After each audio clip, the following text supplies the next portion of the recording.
Aujourd'hui, je rencontre Gloria Charles-Pierre, l'éditrice francophone et gestionnaire du contenu de la revue Wing. Cette revue donne une voix aux jeunes Ottaviens. Alors, suivez-moi. Bonjour Gloria Charles-Pierre. Tu es étudiante en éducation, éditrice francophone du magazine Wing et également gestionnaire de contenu du même magazine en ligne. Peux-tu nous parler davantage par rapport au magazine? Donc, le magazine de Winged a été fondé en 2013 par les cofondateurs David et Zainab. Donc, leur mission, c'était de promouvoir du contenu intellectuel. Donc, du contenu qui fait réfléchir, du contenu qui te fait réfléchir, qui te fait penser, car ils étaient fatigués de voir toutes les gossip news, puis tout ce qui était vraiment de la poubelle pour le cerveau, dans le fond.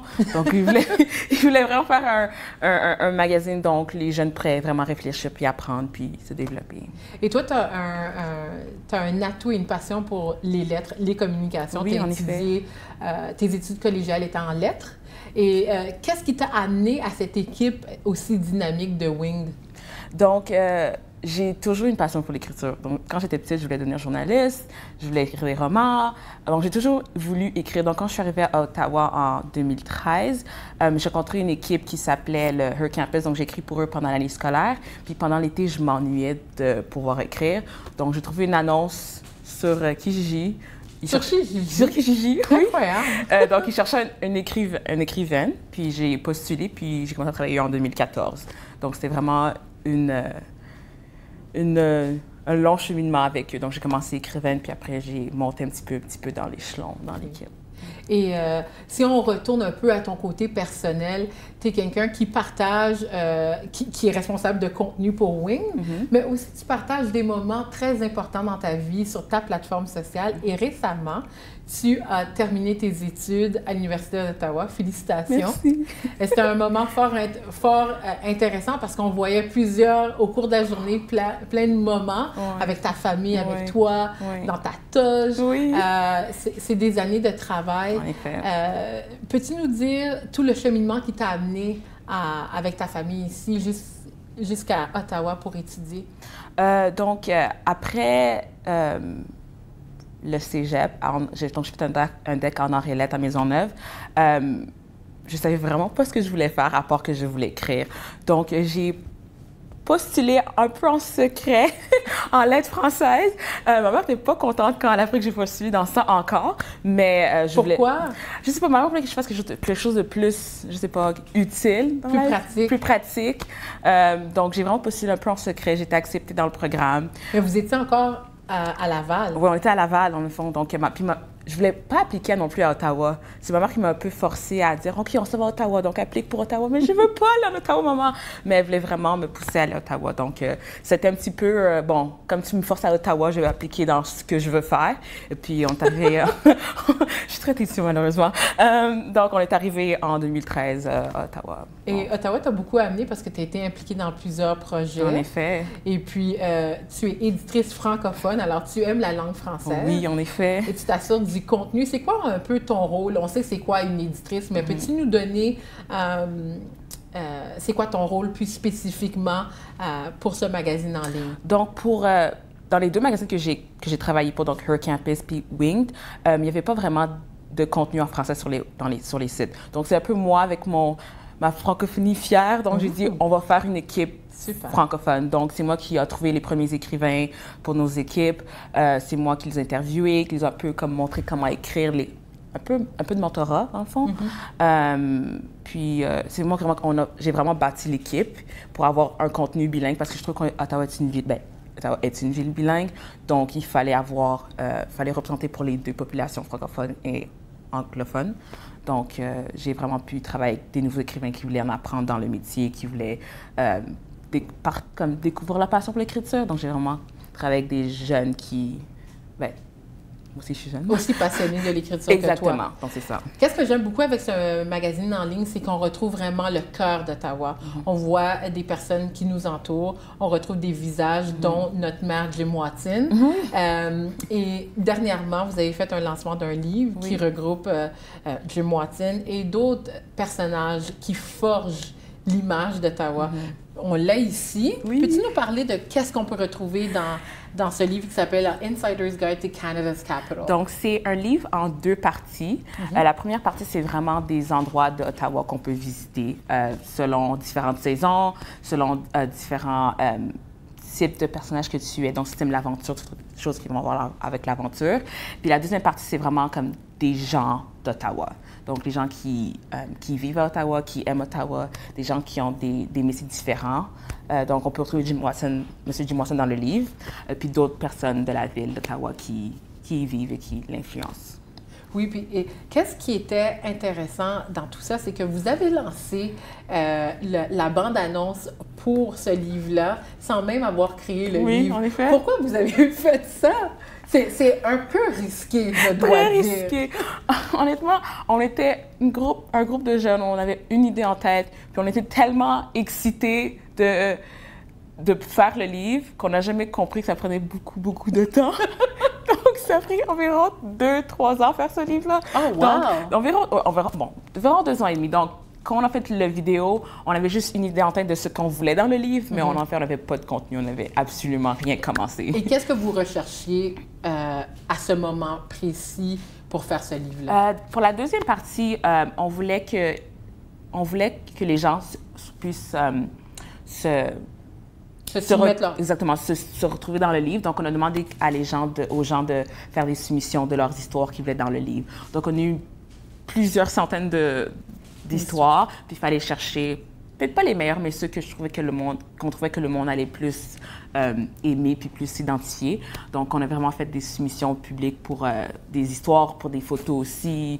Donc, c'était vraiment une collaboration comme tout le monde. Collective de la ville. Oui, en effet. Oui. Et vous avez même lancé ce livre-là avec la participation de notre maire, Jim Watson, qui a participé à la conférence de presse. Et ça a également été projeté sur les médias sociaux. Oui. Honnêtement, M. Jim Watson est vraiment, je trouve, un de nos plus grands supporters. Il nous a vraiment supportés.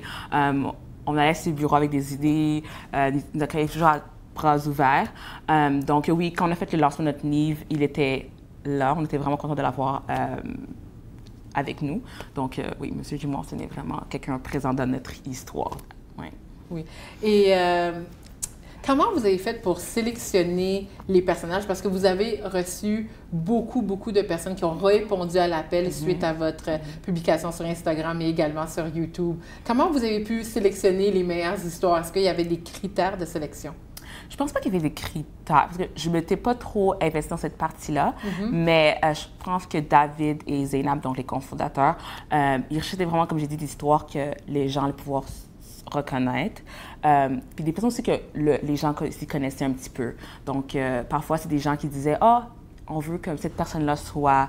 on voit son histoire parce qu'elle a une belle histoire intéressante et tout. » Donc, c'était vraiment, comme je disais, un effort collectif, mais il n'y avait pas vraiment de critères. C'était juste, est-ce que le monde allait pouvoir s'identifier à l'histoire puis se reconnaître, puis... Ouais. Et on dit que les livres sont en voie de disparition parce que le numérique prend de la place. Et vous avez pu publier un livre assez épais, merci, avec beaucoup d'histoires. Où penses-tu réellement que les livres sont en voie de disparition? Je ne pense pas. En tant qu'avide littéraire, je ne pense pas. Je trouve que les gens aiment encore comme prendre un livre dans leurs mains, le feuilleter, aller à la librairie, acheter un livre ou à la bibliothèque. Moi, je suis sensorielle, alors moi, je exactement. Ça. Donc, il y a des gens, même encore des jeunes aujourd'hui, comme des plus jeunes, petits-enfants, ils aiment encore comme avoir un livre dans les mains. Donc, oui, en effet, pour certaines personnes, ils préfèrent numérique, mais je trouve que un livre en papier va toujours être... Ça va être timeless, ça va toujours être là. C'est un classique. C'est un classique, c'est ça. Tu es aussi responsable du contenu de la page Instagram et de Wing. Je sais que c'est plusieurs personnes qui s'en occupent. Mais c'est quoi votre ligne éditoriale sur Instagram? Que vous voulez dire par ligne éditoriale? Quels sont les critères? Qu'est-ce que vous publiez régulièrement pour continuer à engager les personnes qui vous suivent? Donc, comme ça, je dis, la mission de Wing, c'est de promouvoir du contenu intellectuel. Donc, on aime ça avoir un contenu intelligent aussi. Donc, des quotes, des histoires de personnes qui font des choses innovateurs. On aime savoir des personnes aussi qu'on suit sur notre Instagram. Donc, c'est vraiment, comme je dis, quelque chose qui va te faire réfléchir, un contenu ouais, aussi différents aussi. Puis on aime ça aussi comme promouvoir notre livre, puis ce qu'on fait aussi avec la population, puis ça, ce qu'on fait aussi. Donc, oui. Et bientôt, vous lancez le livre en français, la version française. Pourquoi elle a pris autant de temps à venir? On dirait qu'on est comme on dit en anglais, afterthought. Vous avez pensé aux francophones après? Non, c'est pas vrai. Non, je veux savoir la vérité. Moi, j'ai toujours dit, ça prend une version française, ça prend une version française. Mais honnêtement, c'était vraiment... fallait traduire le livre, premièrement. Donc, j'ai aidé un peu de traduction française, mais aussi fait trouver quelqu'un qui puisse accorder 100% de son temps à traduire le livre, parce que Wing, c'est vraiment une équipe étudiante. Donc, on est surtout des jeunes qui ont de l'école, qui travaillent. Donc, on n'avait pas 100% de notre temps à donner à un livre francophone. Donc, on a trouvé la personne qui pouvait faire le travail. Donc, ça a pris un petit peu plus de temps, puis après la production et tout. Mais ce n'était jamais un afterthought, c'était toujours juste « we have to get this ». Donc, c'est juste un peu, ça nous a pris un peu plus de temps, mais... Ouais. Et où avez-vous trouvé les fonds? Vous êtes quand même des étudiants avec des grandes idées. Oui. Comment vous faites pour faire... C'est quand même un livre de qualité et ça prend des sous pour pouvoir faire quelque chose comme aussi grand et aussi... aussi esthétiquement beau. Esthétiquement beau. Donc, en effet, on est des étudiants. Puis, je trouve qu'au début, on avait fait une campagne de Kickstarter, un petit peu pour avoir des fonds, mais ça n'avait pas trop fonctionné. Donc, à la fin, on a dû vraiment trouver un éditeur puis une maison d'imprimerie qui puisse nous vous accommoder. Nous accommoder, puis travailler avec nous, puis nous donner une chance aussi de voir comment ça allait se passer. Donc, c'était vraiment... Zénab et David ont fait vraiment un bon travail dans cette partie-là pour mettre le livre à jour. Mais aussi, on était une équipe de 20 à faire ce livre-là. Wow. Donc, on avait chacune une responsabilité différente pour travailler, comme le mettre ensemble. Et quelle a été ta responsabilité pour ce livre-là? Donc, moi, j'ai travaillé avec une fille qui s'appelait Sarah, une de ma collègue, puis on faisait la partie culture, donc nightlife. Donc, on devait trouver des images, de l'histoire pour alimenter la section culture nightlife. Donc, chaque personne avait une section différente, puis à la fin, on le mettait ensemble, puis ça donne ce gros livre-là. Passons à la portion en ligne. Tu es responsable du contenu en anglais et en français en ligne. Ouais. Ça demande quoi comme travail? Puis on sait que c'est du travail bénévole. En effet. Où tu trouves cette énergie pour le faire? C'est vraiment la passion. Je crois vraiment ce que Wing fait, ce qu'on fait. Puis, comme j'ai dit, j'aime écrire. Donc, pour moi, le côté éditorial puis gestionnaire, c'était un petit peu... Ça vient avec. Donc, c'est comme l'envers du décor. Donc, c'est vraiment, comme je dis, la passion. Puis, ce que j'aime faire, c'est que je puisse... on a beaucoup d'écrivains un peu partout dans le monde. Donc, on en a qui sont en Inde, on en a aux États-Unis. Donc, on est un peu partout dans le monde. Donc, c'est vraiment aussi une opportunité pour parler à d'autres pays puis d'avoir un peu de contenu de ce qui se passe. Donc, mon rôle, c'est vraiment d'assurer qu'eux, ils font leur travail, c'est-à-dire d'écrire des bons articles qui suivent notre mission aussi. Et qui respectent les dates d'échéance. Qui respectent les dates. Oui, ça, c'est un problème, hein? Mais c'est pas grave. Tout le monde est occupé. Effectivement. Et si quelqu'un nous écoute présentement et ils aimeraient ça, prendre part à ce ligne, à ce site web, ce blog et également ce livre, comment ils peuvent s'impliquer avec le magazine Winged? Donc, ils peuvent juste nous envoyer un courriel. On est toujours à la recherche de collaborateurs. Puis d'autres personnes qui ont d'autres talents comme des photographes, des vidéographes, car on est une grosse équipe et on a plein de projets. Donc, ça nous prend toujours quelqu'un avec différentes habiletés et compétences.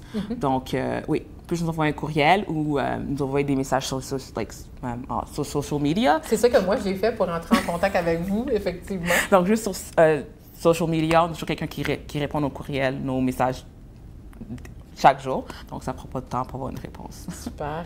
Et quels sont vos projets d'avenir avec Wing? Vous avez des grandes aspirations. Selon qu'est-ce que j'ai vu, vous voulez agrandir, que ça devienne un groupe média. Donc, quand ça avait commencé en 2013, c'était un groupe média. C'était juste un magazine. C'était juste un magazine. Maintenant, c'est un groupe média. Donc, depuis quelques mois, we're a media company, donc on a un podcast, on a une partie comme un peu plus de charité. Maintenant, on donne aussi des consultations pour d'autres compagnies pour qu'ils puissent améliorer leur contenu. Donc, en effet, on a beaucoup d'aspirations, en effet. Et vous êtes tous des bénévoles? Oui, tous des bénévoles. Incroyable. Ouais, et quelles sortes vous êtes consultant, quelles sortes de services que vous offrez à la population ou quelqu'un qui nous écoute présentement voudrait vous consulter pour avoir pour avoir plus d'idées par rapport à comment améliorer leur blog? Donc, exemple, ils envoient un message, puis on vérifierait leur contenu, puis on leur dirait qu'est-ce qui serait à améliorer, puis qu'est-ce qui serait à éviter. Donc, exemple, pour nous, ce qui fonctionne, c'est qu'on aime savoir, exemple, si on parle de certains sujets très touchés comme la politique, on aime présenter les deux points de vue. Car on trouve que quand on a les deux points de vue, c'est un bon truc. Les deux points de vue, le monde, comme ils viennent plus à nous, car on n'est pas biaisé. Donc, on a les deux contenus. Donc, c'est vraiment important d'avoir... Vous restez neutre, c'est et ça? on reste deux. On reste vraiment neutre parce que maintenant, c'est surtout un côté ou de l'autre. Donc, maintenant, quand on est neutre, ça passe mieux. Quel est le sujet qui vous a suscité le plus de rétroaction que vous avez publié, que ce soit sur votre blog ou vos plateformes sociales? On a une politique quand on n'aime pas parler de politique. Mais parfois, on a des écrivains qui veulent vraiment en parler. Ils veulent en parler, donc on est comme, OK, il faut que ce soit neutre. Mais après, quand c'est publié, les gens disent, non, mais c'est pas vrai, c'est pas comme ça, on veut pas ça. Donc, c'est vraiment, je trouve que quand on parle de politique, c'est vraiment que ça devient plus controversé. Mais comme j'ai dit, on le fait toujours les deux points de vue, donc le monde ne peut pas vraiment rien nous dire, mais ils le font pareil. Mais bon. Mais c'est ça qui fait qu'il y a un engagement auprès des personnes qui sont abonnées à Wing. Oui. Tu vas commencer un nouveau chapitre de ta vie en étant étudiante en éducation en septembre. Oui. C'est quoi ton objectif en devenant professeur? Je pense que j'ai voulu être professeur quand j'étais petite, que j'étais toute petite, mais après, en grandissant avec des jeunes, j'ai dit peut-être pas la meilleure carrière pour moi, mais je trouve que t'es revenue. Quand je suis revenue, quand je suis arrivée à Ottawa, j'arrivais pas à trouver un emploi à part à travailler avec les jeunes, parce que j'ai de l'expérience à travailler avec les jeunes. Donc, je trouve qu'au fil des 4 dernières années, à travailler avec les jeunes dans les écoles, dans les camps parascolaires, j'ai vraiment appris que j'aimais vraiment travailler avec les enfants. Puis aussi, j'étais un petit peu perdue la dernière année d'université. Je ne savais vraiment pas ce que je voulais faire. J'étais tannée des lettres françaises. J'étais vraiment fatiguée. Est-ce que c'était parce que t'aboutissais, tu savais que c'était la fin, puis là, il fallait se caser? Oui, puis aussi, j'ai fait 2 ans en littérature au cégep, puis un autre 4 ans à l'université. Donc, je sais comme, c'est vraiment long, c'est 6 ans. Je vais faire quoi après? Je sais plus. Donc, puis là, je me suis vraiment comme, moi, je suis vraiment religieuse, donc je me suis trouvée vraiment à la prière, puis comme j'ai demandé à Dieu des conseils, puis je suis comme, what do I have to do? Puis, je trouve que c'est un jour, en lisant ma Bible, j'ai dit, OK, this is for me. Donc, un passage m'a parlé, puis j'ai su que je devais aller en enseignement, puis donc j'ai postulé, j'ai croisé mes doigts, puis j'ai été acceptée. Donc, félicitations. Ouais, merci. Félicitations. Quelque chose que tu as partagé également sur les médias sociaux. Et tu parlais de ta croyance. Ouais. C'est une chose qui est très importante. Tu portes la croix. Oui, en effet. Un tour de cou. Et c'est aussi quelque chose que tu as mentionné dans ton dossier avant qu'on fasse la recherche. Pourquoi ta croyance est si importante? Est-ce que c'est parce que ça t'a forgé ou c'est quelque chose qui t'est arrivé dans ta vie? Donc, j'ai grandi dans une famille très catholique. J'allais à l'église le dimanche, puis tout, on priait, puis tout. Puis arrivé cégep, secondaire, comme je me suis un peu rebellée, je dis non, j'y crois plus, comme ça sert à rien, nanana. Puis un jour, j'ai lu quelque chose. Je ne me rappelle plus c'est où, mais j'ai lu quelque chose, puis ça m'a frappée. J'étais comme, wow, je suis un petit élément d'un grand élément tout infini, puis ça, c'est Dieu qui l'a créé. Puis arrivé à Ottawa, j'avais pas beaucoup d'amis, puis un jour à l'université, il y avait un groupe de gens qui servaient du chocolat chaud, puis j'ai pris un café, puis ils m'ont dit, j'ai pris le verre, puis ils m'ont dit, hey, comme, est-ce que tu es religieux, tu es croyant? Je dis non, pas vraiment. Pourquoi? Et comme, nous, on est un groupe, puis on aime ça parler de Dieu, puis on aime ça faire des études bibliques, est-ce que ça t'intéresserait? J'ai dit, pourquoi pas, j'ai pas d'amis. Et c'est comme ça que tu as commencé à développer ton réseau. Exactement, donc il y avait vraiment... chaque semaine, je rentrais dans un groupe de jeunes, puis on faisait comme des prières, on lisait la Bible. Puis, au fur et à mesure, un jour, j'ai dit, wow, like, this is it, j'y crois, comme c'est vraiment, j'ai besoin de Dieu dans ma vie. Puis, c'est vraiment commencé un petit peu comme ça, oui. C'est intéressant que tu parles de la Bible parce que tu aimes lire, tu es une littéraire, tu as étudié en lettres. Est-ce que tu as un passage de la Bible qui est ton préféré? Je sais que les gens qui sont très religieux ou qui sont très spirituels ont des passages qui répètent ou bien quotidiennement ou régulièrement. Si je ne me trompe pas, Psaume 23, c'est dit « L'Éternel est mon berger, je ne craindrai de rien ». C'est vrai que c'est classique, mais quand je le lis, ça me donne tellement de réconfort que je sais que je ne suis pas toute seule, que Jésus sera toujours là pour moi, qu'il m'aime, qu'il veut mon bien. Donc, ça, c'est juste tellement du réconfort quand tout va mal. Je sais que I'm not alone, that he has me. Donc, ouais. Et la Bible, c'est le livre le plus lu au monde, le plus traduit au monde. Et je sais que tu as des aspirations à devenir écrivaine. Qu'est-ce qu'on peut s'attendre de toi dans le livre que tu vas publier peut-être dans quelques années? La vie personnelle. Donc, j'ai travaillé depuis quelques années, mais j'ai une nouvelle idée dernièrement. J'ai pris un cours de création littéraire avec une auteure, Mme Élise Turcotte. Puis j'ai une idée de faire un livre comme religieux.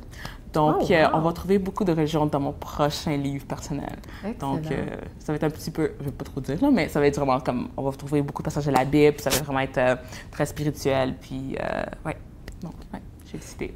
Alors, Gloria, on va jouer un petit jeu que j'appelle la binette. OK. Alors, je vais te dire un lieu à Ottawa. Et tu dois choisir la binette, l'emoji, comme on dit en anglais, qui résume le mieux ton émotion. D'accord. Alors, on va commencer par la basilique Notre-Dame qui est ce Sussex, parce que tu es une catholique.